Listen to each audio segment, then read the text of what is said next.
J'ai vu dans un TikTok, Ouriel, tu as partagé 3 photos. La première, on te voit sur un lit d'hôpital avec un emoji batterie faible. La seconde photo, on peut lire éloigne-toi de ce qui fatigue ton âme. Et enfin, sur la troisième photo, on te voit le sourire jusqu'aux oreilles avec un emoji batterie pleine, rechargée. Et en bio, tu écris j'ai choisi la paix. Déjà, dans un premier temps, pourquoi tu t'es retrouvé à l'hôpital? Alors, je me suis retrouvée à l'hôpital. C'était une période, franchement, l'une des pires de ma vie, je pense. J'étais d'une dépression totale. C'est là où j'ai perdu beaucoup de poids, en plus, vraiment premier degré. J'étais mal, je savais plus ce que je voulais physiquement. J'étais complètement perdue. Je me sentais hyper seule et tout. C'est un moment aussi où Enzo fréquentait un garçon et j'avais très peur qu'il fréquente, qu'on se voit plus. J'étais pleine de traumatismes, je supportais pas d'être seule. Enfin, tu sais, j'étais hyper angoissée par tout, par la vie. Je sortais plus dehors, j'avais peur de me faire agresser partout. Enfin, j'étais vraiment dans une névrose de la vie totale. T'avais subi une agression en plus à la gare. Ouais, je m'étais fait agresser à la gare quelques mois avant, moi qui suis une angoissée de la vie. Enfin, rien n'allait. J'étais dans un down total. Je savais plus ce que je voulais, pas hyper qui j'étais. J'étais perdue, complet. Et c'est un soir, on était sortis avec Enzo. J'avais bu. Et je buvais et j'étais jamais assez bourrée. Et j'ai bu au point de vraiment faire un coma éthylique. Et je me suis effondrée. Et je me suis réveillée en réanimation intubée à l'hôpital. Oh waouh, ça Ouais. ressemble à quoi un coma éthylique? J'ai aucun souvenir. Je me rappelle juste mes derniers instants dans la boîte et les autres. J'ai des flashs où je suis sur un chariot où ça va vite et tout. Où je suis comme ça, j'ai 2-3 flashs avec des lumières au-dessus de ma tête. Et je me suis réveillée intubée dans une salle. T'as flippé? Ouais, j'ai flippé. C'était un moment où vraiment je tenais vraiment plus à la vie. Je me suis dit, si je meurs, je reste vivante. J'étais vraiment à un stade où je tenais plus à rien du tout. Et du coup, je me suis réveillée. Franchement, j'ai ouvert les yeux, j'ai dit, ah, en mode vraiment bon.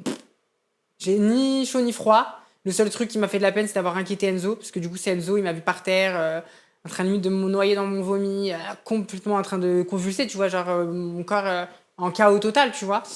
Et donc, juste ça m'a fait de la peine de l'avoir mis mal. Mais sinon, moi, j'étais en mode, c'est reparti.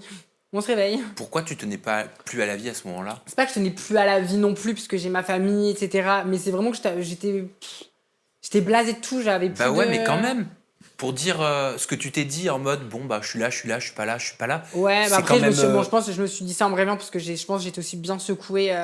Mon corps, il a pris un chaos, donc j'étais un peu à l'ouest et tout. Après, quand j'ai repris mes esprits et tout, je me suis quand même dit, Dieu merci, tout va bien. Mais le premier truc, quand j'ai réveillé mes yeux, c'est vrai que j'étais un peu en mode, qu'est-ce que t'as foutu? Tu sais, moi, je suis une personne très instable et tout. Et en fait, des fois, je suis même plus étonnée de ce que je fais. Tu sais, je me dis, je vais tellement loin dans les excès et tout, que je me dis, t'as encore fait une connerie, tu vois.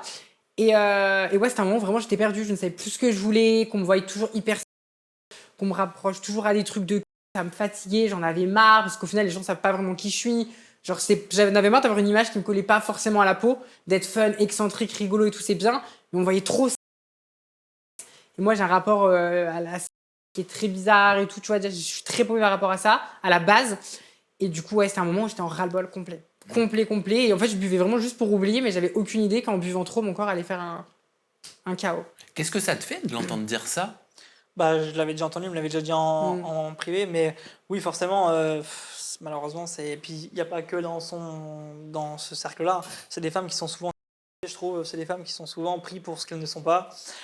Elles souffrent intérieurement, à peu près toutes, hein, dans ce domaine-là, et c'est triste pour elles parce que, elles se sentent pas bien et il y a personne entre guillemets qui va essayer de les comprendre, etc. Donc moi, je m'intéresse pas forcément du coup aux autres cas, mais du coup sur le cas d'Aurel, ouais. D'entendre dire qu'elle tenait pas trop à la vie, etc. C'est des trucs qui sont Ouais. pas faciles à entendre, mais bon, c'est son parcours, encore une fois, c'est sa vie. De qui tu t'es éloigné pour préserver ton âme? C'est ça, parce qu'il y a eu l'année aussi qui s'est passée avec la post-diffusion Frenchie, ou même depuis la saison 1, tu vois, où je me sentais quand même beaucoup trahie, beaucoup, tu vois, par plein de relations amicales, sentimentales, bon bref, il y a eu plein de trucs.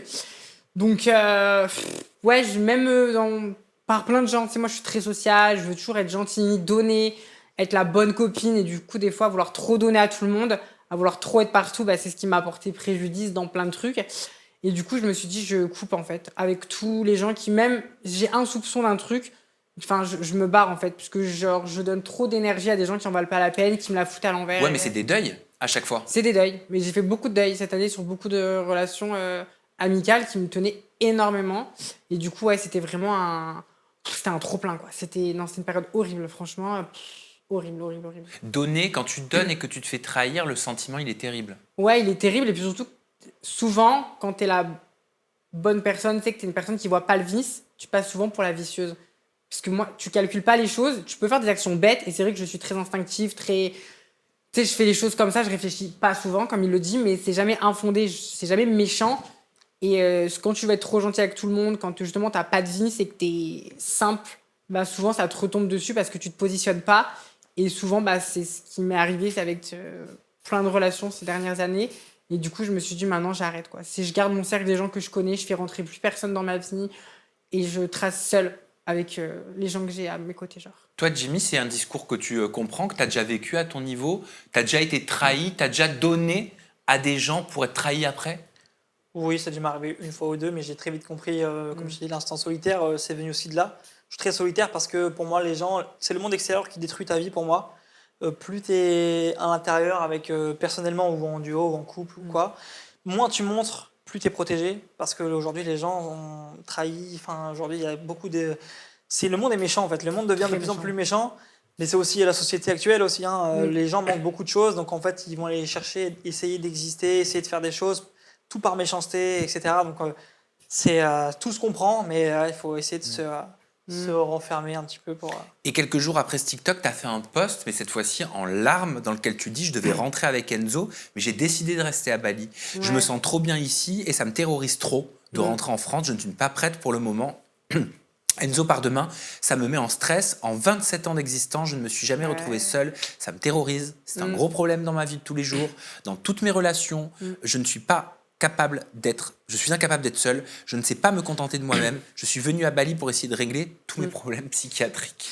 Ça, c'est tout à fait ma manière de parler. Bah, même en larmes, tu fais de l'humour, quoi. Bah oui, tu connais. C'est Bah toujours oui. moi, toujours faire un peu de second degré et tout, parce que quoi qu'il, j'en ai toujours tiré des leçons de tout ce qui m'est arrivé dans ma vie. Puis j'ai jamais été une personne profondément dépressive, je suis une personne très positive. Donc je sais que même quand j'étais down, je sais que je rebondis toujours derrière. Et du coup, c'est vrai qu'on est parti à Bali avec Enzo parce qu'on voulait partir, se couper de plein de trucs et tout. On est parti ensemble. Et moi, il y a eu vraiment un coup de foudre avec Bali qui s'est passé, enfin, de dingue. Où vraiment, genre, je voulais plus partir de cette île, les gens que je rencontrais, la manière de me retrouver, de me débarrasser de mes artifices, d'être loin de la France, loin des histoires, de me retrouver dans un environnement sain où, genre, justement, je peux me retrouver avec moi-même. Je me suis sentie hyper bien. Genre, mes batteries, elles se sont rechargées à balle. On devait rester à la base 15 jours. Enzo, lui, il y avait le retour de l'avion, donc il est rentré. Et moi, au moment de partir, c'était impossible pour moi de partir de Bali. Enfin, c'était viscéral, je ne peux pas monter dans cet avion. Donc, Alors que tu avais ton billet. Ouais, j'avais mon billet. Donc j'ai dit, je monte pas. Donc j'ai laissé Enzo rentrer tout seul. C'était un cauchemar, parce que me retrouver seule à l'autre bout du monde, alors qu'en temps normal, je suis tout le temps avec des gens, parce que j'ai très peur de la solitude. C'était un grand traumatisme pour moi. Donc j'ai chialé pendant des heures et des heures. En fait, tu as décidé d'affronter ton trauma. Exactement, tous mes traumas. La solitude, d'être seule à l'autre bout du monde, de plus avoir d'artifice, de me retrouver moi dans mon état le plus simple, avec des gens que je connais pas. Enfin, vraiment, je voulais me faire un gros choc électronique. Je sais pas comment Elle a dire. senti, je pense, qu'il fallait qu'elle reste, en fait. Ouais, Je pense qu'elle a senti vraiment. ça. C'était, puis l'île m'appelait, je ne pouvais pas partir. Les gens que je rencontrais, je pourrais même pas t'expliquer. C'était un coup de foudre vraiment de dingue. Et c'est pas parce que je suis partie en vacances. Genre là, si je devrais redépenser de l'argent, je serais toujours avec Bali. J'investirais pas pour aller ailleurs qu'à Bali pour l'instant. Mais déjà, pourquoi tu étais terrorisée à l'idée de rentrer en France? Parce que terrorisée, c'est fort. Les gens, le regard des gens, d'être confronté. Même pas, c'est l'énergie de la France. L'énergie de la France, c'est très énergivore. Ici, ça te bouffe ton énergie. C'est des énergies très négatives. Les gens jugent, les gens te pointent du doigt, les gens sont pas ouverts.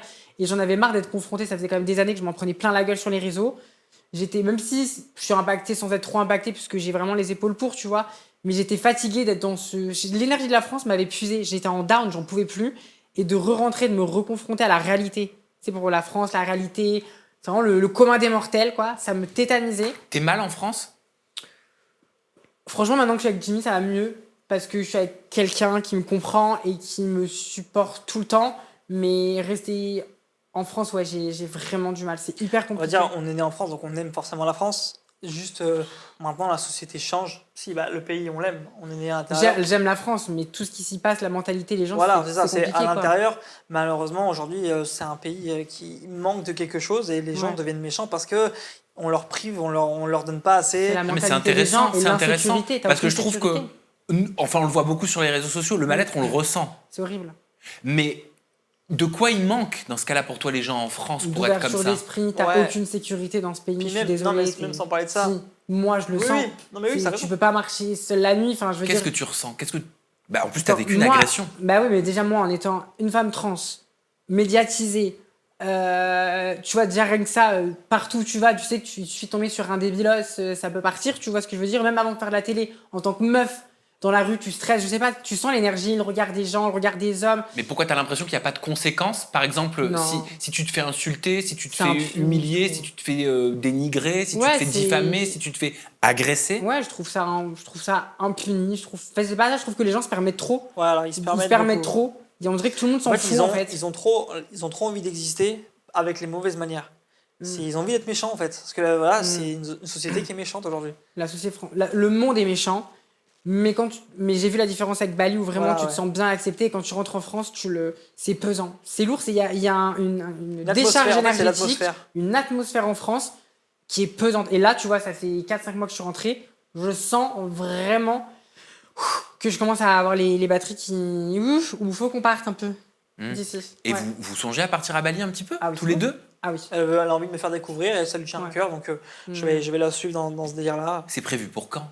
Bah, dès qu'on peut. C'est pas prévu pour le moment, mais oui, c'est dès que ça va Dès qu'on être. peut, là on est vraiment- dans nos projets, nos trucs, etc. Mais ça dépend de l'avenir télévisuel, de ce qu'on a, ce qu'on n'a pas. Il y a plein de trucs qui rentrent en compte. Mais quoi qu'il, c'est sûr qu'en début d'année 2026, c'est sûr Elle a que envie je veux. de me faire faire des C'est le plus vite scooters. possible. Sous cette vidéo-là, en pleurs TikTok, Ouais. dont on vient de parler pendant plusieurs minutes, il y a une internaute qui t'a conseillé d'aller voir un psy car tu devrais être...